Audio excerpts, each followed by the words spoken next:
All right, we're back for the second half of today's show. I'm talking with Stan Dziuba, who is in charge of the Office of Emergency Management here in Long Branch.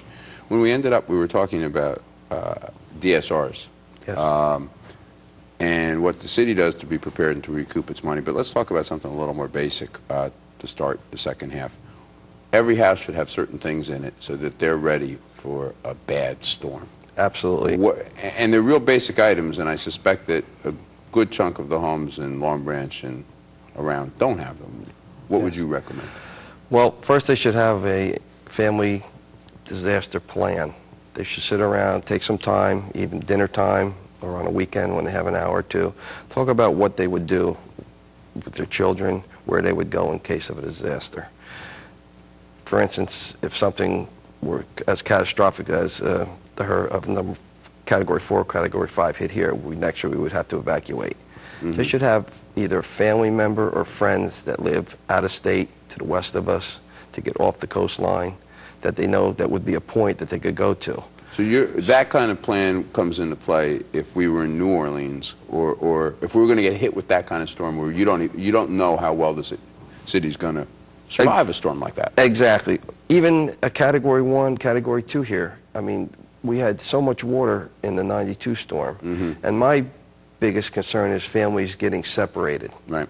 Thus is why they should basically pick a family member, pick a friend that lives where they could have a rallying point, that if they do get separated, as we've seen on TV, they're still looking for children that are missing and families that are being united, that they could either call or get to in case of an emergency. Okay. So that's for the worst case scenario. Worst case scenario. Now they should also have an emergency disaster kit on hand, which would be water. Water's number one. Non-perishable foods, canned foods. Don't forget a manual can opener. Good point. You're not going to have any power how to get in to open it. Definitely a flashlight with plenty of batteries. A radio that you can monitor what's going on with the weather. Battery-powered radio. Battery-powered radio. You can monitor what's going on with the weather, when the storm is going to be over. Listen to the emergency channels so you know how you're going to prepare. You have to have hygiene products. If you have small children, you should consider even some games or something to keep them occupied, to try to take the stress of what's going on off of them. During the winter time, especially blankets and pillows. Not only during a major emergency, but you could be in a car driving with the family and get stuck during a blizzard. Well, it was like you were saying earlier, a lot of people think, bad storm, great time to go out exploring. Absolutely. And people get stuck and people get stuck. Our last few snowstorms, we spent more time getting people that were just, you ask them where you're going. Oh, we're just riding in the snowstorm. And basically what that does is that ties up the emergency personnel, because we can't leave them. It blocks the roads. We can't get the emergency services through. Thus, we have a small problem on our hands. What other, do you think most houses need a generator? I would like to see a generator. It would make life a lot easier for us. I mean, if all houses had a generator, I mean, you don't have to get anything elaborate. You could basically go out and just get a small portable generator. What does something like that cost? An extension cord. I think they're under $1,000. Okay, because I have all the other things you were talking about. I don't have a generator. Just to run the necessities. Like to run your refrigerator. In the home, exactly. Because I know a lot of the complaints, I mean, businesses after every, we get power outages that might not be related to a storm. I mean, we get them. There's been some summers where between the heat waves and other things, no electricity, and that's been one of the biggest damages businesses suffer. About 3 years ago, we went through that, where we actually opened up the Joe Farina Middle School, preschool in North Long Branch, and had to move some senior citizen stuff in there because they just couldn't take the heat. Right. So, do you think most homes are prepared for this, or is your impression that as you go through this, not that many? I like to believe that, but talking to people and everything, not that many. Now, people will go out and see what's going on down in Louisiana and everything, and they'll get all fired up, and they'll put this kit in. 6-7 months from now, they won't check the batteries. They won't update the food that's in there, and they won't be prepared. Well, I mean, because one of the things we've all experienced is you get a bad report. That morning, the local supermarkets are mobbed, and the water gets cleaned out, and all of those perishable. That's a very good point. With the timing that we have, and with the pre-notice that we have, 2-3 days, 4 days in advance, go out and get it done then. Don't wait for the last possible second.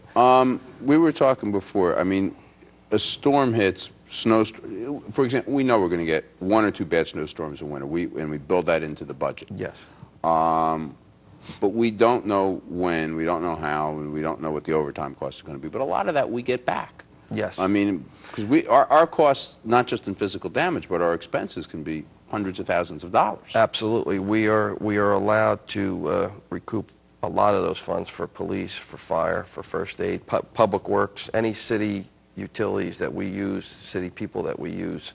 We are able, as long as the governor has to declare that it is an emergency, and then we're able to recoup those funds. Do we do that through FEMA, or do we do that through the state?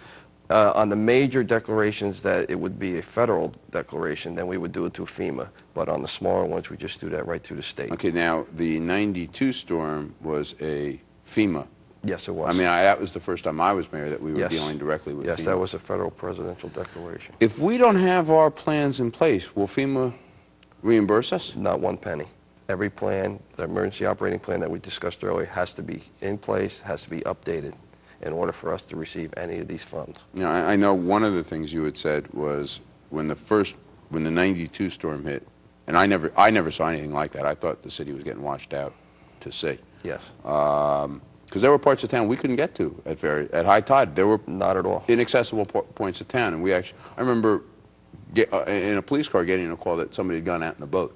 Yes. And Yes. it wasn't. Fortunately, it was a false report or an Right. inaccurate report. I remember that. That's why I'm Yeah, smiling. I remember that because we went. We went hightail all over the place. And Yes. if that guy was there, we weren't getting to him. We weren't getting to him at all. But you know, I watched the promenade wash out, and you know, now that we have, I mean, the whole idea behind the sand replenishment had nothing to do with recreation or redevelopment or anything like that. It was protection. Protection. It was basically a major mitigation problem, Right. a project that we undertook to save our beachfront. Right. And the idea I have, you know, what's been explained to me as the mayor is if you don't take the sand, FEMA will not reimburse you for storm-related damages anymore. There's Yes. going to be a cutoff. Yes, we are also in the process now of doing a plan that it's a mitigation plan that we have to file paperwork on what we're doing throughout the city, and we have to show our different areas that are problem areas and what we're doing to correct that in order to receive any funds.